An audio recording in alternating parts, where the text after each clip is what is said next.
রাজধানীর অন্যতম ব্যস্ত এলাকা বিজয় সরণি মোড়ে অবস্থিত কলমিলতা বাজারে এক ভয়াবহ অগ্নিকাণ্ডের ঘটনা ঘটেছে। মঙ্গলবার ভোরের দিকে এই অগ্নিকাণ্ডের সূত্রপাত হয়। আগুন লাগার খবর পেয়ে দ্রুত ঘটনাস্থলে ছুটে যায় ফায়ার সার্ভিসের একাধিক টিম।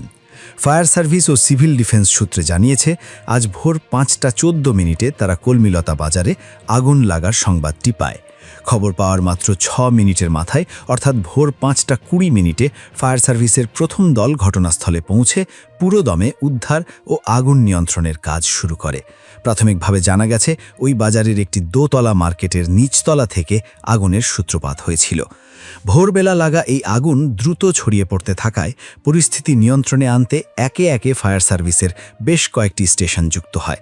বর্তমানে আগুন সম্পূর্ণ নিয়ন্ত্রণে আনতে ফায়ার সার্ভিসের তেজগাঁও, মোহাম্মদপুর, মিরপুর ও সিদ্দিক বাজার স্টেশনের মোট 10টি ইউনিট একযোগে কাজ করে যাচ্ছে।